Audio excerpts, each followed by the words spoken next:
karir yaitu proses untuk membuat karyawan dapat memahami dan mengembangkan dengan lebih baik keahlian dan minat karir mereka. Manajemen karir individu sebagai manajemen karir yang dilakukan secara individu dengan tujuan menetapkan perencanaan dan pengembangan karir yang selanjutnya. Manajemen karir adalah proses di mana organisasi mencoba untuk menyesuaikan minat karir individual dan kemampuan organisasi untuk merekrut karyawan. Adapun tujuan atau sasaran karir yaitu di mana posisi atau jabatan tertentu yang dapat dicapai oleh seorang pegawai bila yang bersangkutan itu memenuhi semua persyaratan dan kualifikasi yang dibutuhkan untuk melaksanakan jabatan tersebut.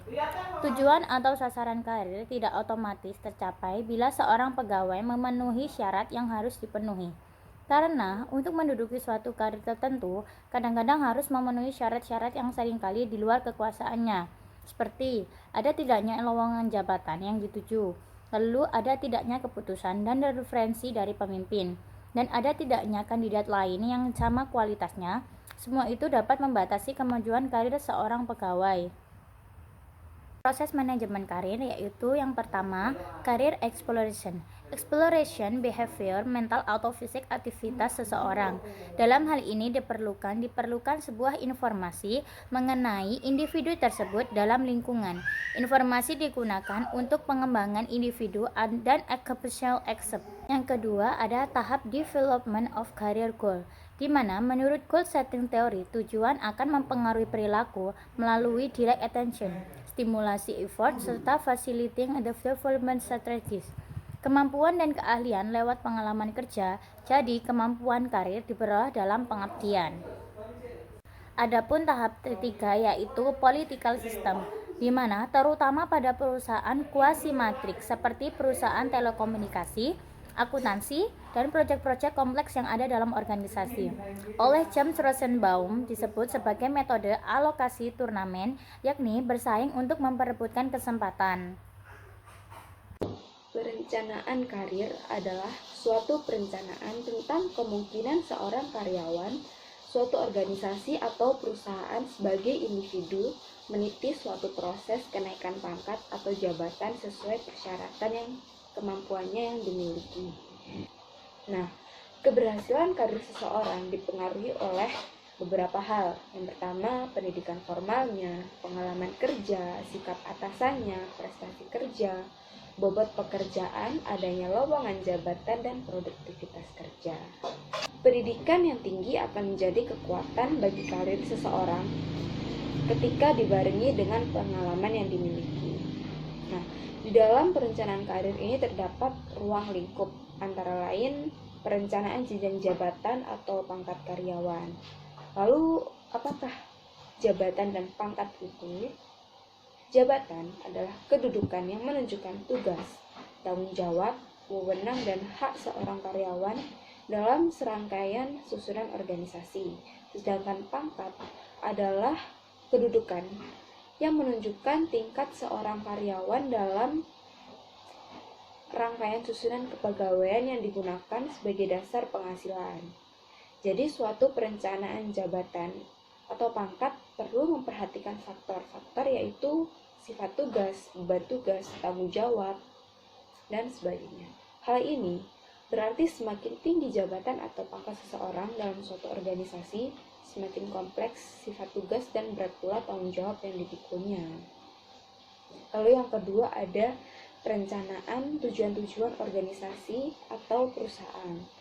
Tujuan-tujuan organisasi mulai dari tingkat yang paling atas sampai paling bawah akan menunjukkan jalur karir anggota organisasi yang bersangkutan. Nah, disinilah kemampuan intelektual maupun kepribadian kepemimpinan akan diuji untuk dapat memilih karir tersebut.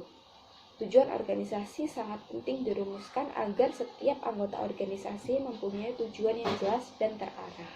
Nah, dari tujuan organisasi, maka akan dapat ditentukan beberapa hal, antara lain besar kecilnya organisasi, berat ringannya tugas pekerjaan, spesifikasi pekerjaan yang perlu dirumuskan, jenis kelompok pekerjaan yang perlu disusun, dan kualitas serta kuantitas personil yang diperlukan. Nah, di sini Perencanaan karir memiliki beberapa manfaat, antara lain: pertama, mengembangkan para karyawan yang dapat dipromosikan. Karyawan-karyawan ini harus mempunyai potensi agar dapat dipromosikan. Lalu, menurunkan perputaran karyawan atau yang disebut dengan turnover. Nah, perhatian terhadap karir individu dapat meningkatkan loyalitas pada organisasi tempat mereka bekerja, mengungkapkan potensi karyawan. Adanya merancang karir yang jelas mendorong individu untuk menggali potensi masing-masing untuk mencapai sasaran yang diinginkan. Yang keempat, yaitu mendorong pertumbuhan perubahan. Perencanaan karir yang baik mendorong semangat kerja karyawan dan motivasi kerja yang dipelihara. Lalu yang kelima, mengurangi penimbunan. Perencanaan karir dapat membantu karyawan yang tidak berkualifikasi untuk maju. Penyusunan perencanaan karir ini juga terdapat 4 hal pokok di dalamnya. Yang pertama, jabatan pokok dan jabatan penunjang. Kita harus mengetahui apa jabatan pokok dan apa jabatan penunjang.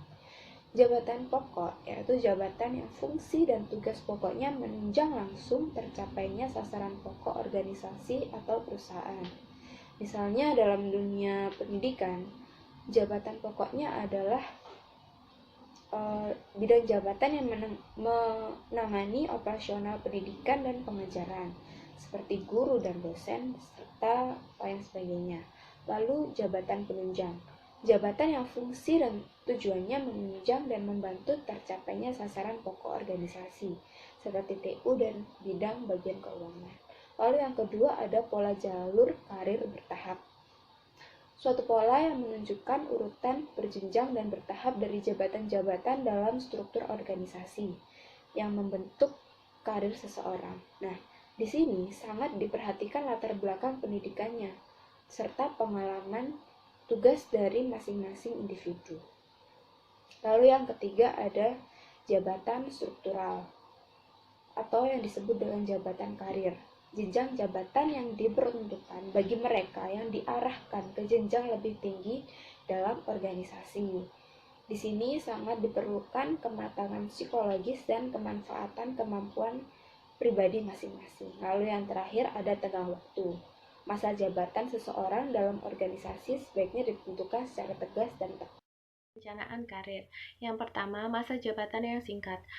Masa jabatan yang singkat itu seseorang yang hanya memangku jabatan dalam waktu yang cukup singkat akan menimbulkan pertanyaan yang tidak mudah untuk dijawab untuk mengetahui penyebabnya. Jadi, seorang karyawan yang belum mengetahui tanggung jawab pekerjaannya tersebut. Lalu yang kedua, masa jabatan yang terlalu lama. Adanya rasa bosan karena kurang bervariasi. Rasa bosan itu merupakan hal yang wajar pada manusia. Maka jika seseorang merasa bosan dengan pekerjaannya, maka bisa dipastikan bahwa pekerjaannya itu kurang menantang baginya. Lalu yang ketiga, keinginan pindah jabatan. Merasa bahwa jabatan sekarang sekedar batu loncatan untuk meniti karir lebih lanjut. Kebanyakan pekerja atau karyawan merasa bahwa pekerjaan yang sekarang dia kerjakan bukanlah pekerjaan yang akan dilakukan seumur hidupnya. Jadi itu hanya sebagai batu loncatan agar dia bisa meraih yang lebih baik lagi. Kemudian ada informasi dan konseling pada perencanaan karir. Yang pertama, informasi konseling. Adanya informasi atau penjelasan yang lengkap tentang perencanaan karir bagi para anggota organisasi. Karyawan memudahkan anggota organisasi untuk mengetahui ketentuan, persyaratan, jenjang, atau arah karir dalam organisasi. Yang kedua, ada konseling karir. Menurut T. Hani Handoko, pembimbing karir perlu menyadari bahwa karir merupakan bagian dari rencana hidup seseorang, sehingga rencana karir yang ditetapkan seharusnya adalah bagian integral dari rencana hidupnya. Yang ketiga, ada pengembangan karir. Pengertiannya, pengembangan karir adalah suatu kondisi yang menunjukkan adanya peningkatan status seseorang dalam suatu organisasi pada jalur karir yang telah ditetapkan dalam organisasi yang bersangkutan. Ada tahap perkembangan karir. Tahap perkembangan karir dapat dilakukan secara efektif. Maka yang perlu disesuaikan untuk memenuhi kebutuhan unik individu dalam berbagai tahap kehidupan dan karirnya. Yang pertama, ada karir awal. Merupakan tahap penekanan pada perhatian untuk memperoleh jaminan terpenuhinya kebutuhan di tahun-tahun awal pekerjaan. Biasanya terdapat hambatan. Yang pertama, frustasi dan ketidakpuasan disebabkan harapannya tidak sesuai. Yang kedua, kegagalan dalam memantau lingkungan internal dan eksternal. Yang ketiga, ketidakpastian mengenai batasan loyalitas yang dituntut organisasi. Yang keempat, kegelisahan mengenai integritas, komitmen, dan dependensi, dan lain sebagainya. Yang kedua, karir pertengahan. Tahap karir pertengahan meliputi pengalaman baru seperti penugasan, transfer, dan promosi yang lebih tinggi, tawaran dari organisasi lain, kesempatan fasibilitas untuk jenjang organisasi yang lebih tinggi, dan pembentukan nilai seseorang bagi organisasi. Lalu tahap yang ketiga adalah karir akhir. Pemberian pelatihan kepada penerus, pengurangan beban kerja, atau pendelegasian tugas-tugas periode karir akhir adalah agar tetap produktif dan menyiapkan diri untuk pensiun. Pengembangan karir dibagi menjadi dua jenis. Yang pertama, pengembangan karir organisasional dan juga pengembangan karir secara individual. Pengembangan karir secara organisasional yaitu dengan mengadakan program-program latihan khusus ataupun kursus-kursus pengembangan karir. Dalam hal ini, peran pimpinan sangatlah penting untuk memberikan izin-izin agar kegiatan ini dapat berjalan dengan baik. Yang kedua yaitu pengembangan karir secara individual. Pada pengembangan karir ini lebih terfokus kepada individu itu sendiri, hasrat dan juga keinginannya. Perusahaan dapat memberi fasilitas berupa tes-tes psikologi ataupun sejenisnya untuk membantu individu tersebut lebih mengetahui siapa dirinya sebenarnya. Selanjutnya yaitu tujuan pengembangan karir dan analisa karir yang sukses. Ada 3 alternatif dalam perlakuan organisasi terhadap karyawan. Yang pertama, organisasi perlu mempertahankan jabatan semula untuk jangka waktu tertentu dengan memberikan ganjaran yang sesuai. Yang kedua, organisasi perlu memudahkan pekerja pada jabatan lain yang lebih relevan dengan peningkatan dan juga perbaikan. Yang ketiga, organisasi perlu memberikan informasi kepada pekerja secara vertikal untuk mengisi suatu jabatan yang lebih tinggi kedudukannya. Selanjutnya, tanggung jawab pengembangan karir ada 2. Yang pertama, dengan pendekatan tradisional, yaitu pemberian promosi jabatan dilakukan secara sepihak dan tidak transparan. Yang kedua yaitu pendekatan baru, itu para pekerja harus menyadari bahwa untuk memperoleh kemajuan dalam bekerja merupakan tanggung jawabnya sendiri. Selanjutnya, manajemen pengembangan karir ada 3. Yang pertama, memilih bidang pekerjaan. Yang kedua, memahami dan menerima kedudukan yang sekarang. Yang ketiga, merencanakan jalan keluar. Selanjutnya, desain program pengembangan karir. Desain ini akan membantu manajer dalam membuat keputusan yang kreatif mengenai pengembangan karir para pekerja. Dibedakan atas 3 fase. Fase yang pertama, perencanaan, yaitu aktivitas menyelaraskan rancangan pekerja dalam rancangan organisasi mengenai pengembangan karir di lingkungannya. Fase yang kedua, fase pengarahan. Fase yang bermaksud untuk membantu para pekerja agar mampu mewujudkan perencanaan menjadi kenyataan. Yang ketiga itu fase pengembangan. Fase tenggang waktu yang diperlukan para pekerja untuk memenuhi persyaratan yang memungkinkannya melakukan gerak dari suatu posisi ke posisi yang lain yang menginginkannya. Selanjutnya, pasal karir ganda. Kebijakannya ada 4. Yang pertama, diselenggarakan jadwal kerja yang fleksibel. Yang kedua, adanya program konseling dalam keluarga yang bekerja. Yang ketiga, tidak memperkenankan suami istri dalam satu organisasi. Dan terakhir, jika suami dan istri sama pentingnya, maka dapat ditempatkan pada kantor yang berbeda. Saya akan melanjutkan presentasi dari kelompok kami, yaitu yang selanjutnya ada manfaat pengembangan karir, yang dimana di dalamnya ada 2 manfaatnya, yaitu meningkatkan kemampuan karyawan, dan 2, meningkatkan suplai karyawan yang berkemampuan. Terus habis itu ada paradigma atau perubahan paradigma dalam sebuah pengembangan karir. Nah, dalam memberikan dukungan terhadap perencanaan dan pengembangan karir, manajemen sumber daya manusia dapat memperoleh sebuah keuntungan. Nah, keuntungannya ini ada 10, yaitu 1, menyatukan strategi dengan permintaan staffing internal.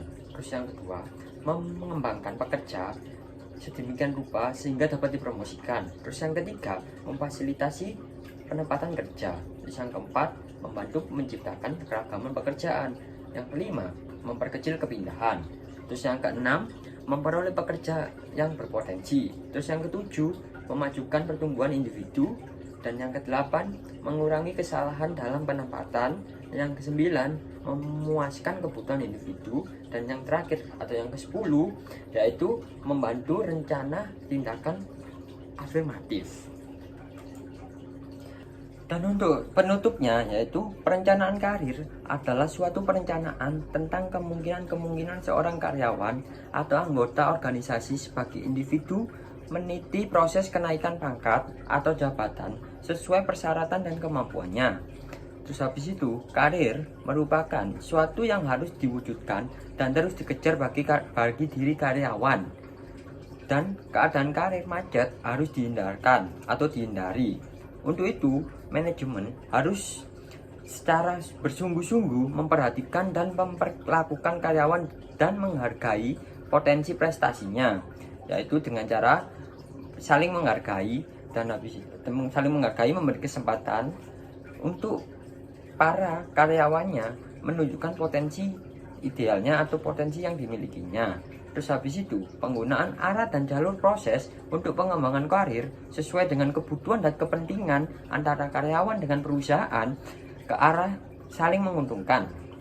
Proses dan pengembangan karir harus dapat memberikan kepastian kepada karyawan, lebih transparan dan terjamin, serta dapat menumbuhkan dan mengembangkan semua kemampuan intelektual, wawasan, motivasi, dan dedikasi karyawan pada posisi pekerjaan yang diemban. Sekian presentasi dari kelompok kami. Jika ada salah kata, kami mohon maaf. Wassalamualaikum warahmatullahi wabarakatuh.